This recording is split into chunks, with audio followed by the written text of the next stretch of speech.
देखिए, कोर्ट तो कोई भी जा सकता है ना। सबको भारत का संविधान इस बात की अनुमति देता है कि फैसले से अगर वो संतुष्ट नहीं है तो न्यायपालिका का रुख वो कर सकते हैं। तो जाएं, निसंदेह अब इस फैसले को चुनौती देने के लिए अनेक याचिकाएं लंबित है और ऑनरेबल सुप्रीम कोर्ट को इस पर फैसला लेना है। एलपीजी के दाम 50 रुपये बढ़े हैं। देखिए, कठिनाइयाँ बढ़ती हैं, लेकिन कई बार कुछ फैसले अर्थव्यवस्था की स्थितियों को देखते हुए उसकी गतिशीलता को बनाए रखने के लिए लिए जाते हैं। समय समय पर कई अवसरों पर इनके मूल्य कम भी किए गए हैं। तो जब ये भरोसा आपका होना चाहिए कि समय के हिसाब से कई फैसलों को स्वीकार करना चाहिए। समाजवादी पार्टी के सांसद हैं अयोध्या से अवधेश प्रसाद कहें कि ये जनता पर बोझ है एकदम कंप्लीट।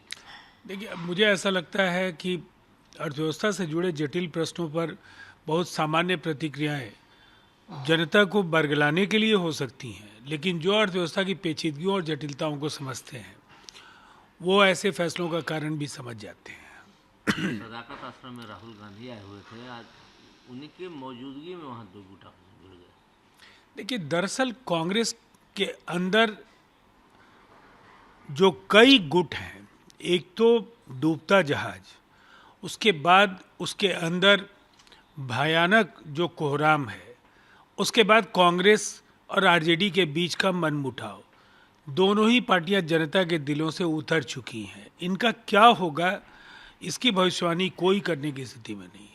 राहुल गांधी आज बेगूसराय हुए थे, नौकरी दो पलायन रोकोगे यात्रा में भाग लिया, लेकिन एलजेपी रामविलास की संभवी चौधरी ने कहा कि राहुल गांधी पहले भी बिहार के लिए गेस्ट थे, आगे भी गेस्ट ही रहेंगे। देखिए, इस तरह के जो नाटक है ना, अब जनता समझने लगी है।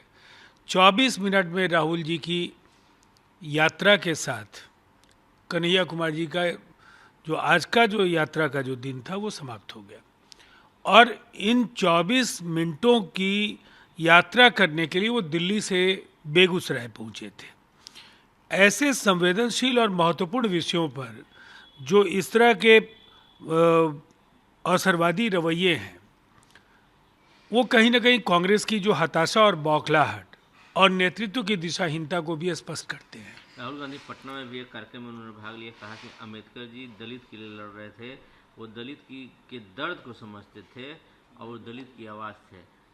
और महात्मा गांधी का जो बायोग्राफी था उसका नाम था my experiment with the truth, न कि एक्सपेरिमेंट विद द झूठ। देखिए, आज दो महत्वपूर्ण तथ्य कांग्रेस के नेता बोलते हैं।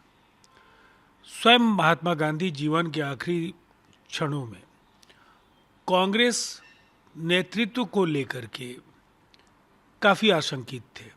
उनके मन में जो उस समय के नेतृत्व को लेकर के विचार थे, वो कई बार वो जिस मार्मिकता के साथ उन्होंने इशारों इशारों में कहा है उसका भी ब्यौरा है, और कांग्रेस की प्रासंगिकता तक पर भी उन्होंने सवाल खड़े किए थे। दूसरी तरफ बाबा साहब अम्बेडकर को कांग्रेस ने हर मोड़ पर अपमानित करने का काम किया है, चाहे संविधान सभा की सदस्यता के समय का प्रश्न हो, यूनियन कैबिनेट के समय, या दो अवसरों पर जब वो लोकसभा का चुनाव लड़ रहे थे, पंडित नेहरू स्वयं उनके खिलाफ प्रचार करने गए थे कि वो संसद में प्रवेश नहीं पा सके। और ये सही है कि दोनों ही अवसरों पर उनकी पराजय कांग्रेस ने सुनिश्चित कराई। मनजिंदर सिंह सिरसा ने कहा कि दिल्ली और दिल्ली के स्कूल को बर्बाद करने के बाद आम आदमी पार्टी अब पंजाब को बर्बाद करने की तुली है। देखिए, ये बात तो सच है कि आप पार्टी को काफ़ी उम्मीदों के साथ दिल्ली की बागडोर वहाँ के लोगों ने सौंपी थी, लेकिन भ्रष्टाचार और जो धन लिप्सा, राजनीति में तुरंत कुछ हासिल करने की जो प्रवृत्ति, और उसकी वजह से जिस तरह से पूरा का पूरा आप नेतृत्व जेल की सलाखों के पीछे पहुंच गया, और इस दौरान सरकार केवल अपने नेताओं को बचाने में, दिल्ली की सरकार अपने नेताओं को बचाने के लिए दिल्ली के न्यायालयों में दस्तक देती रही।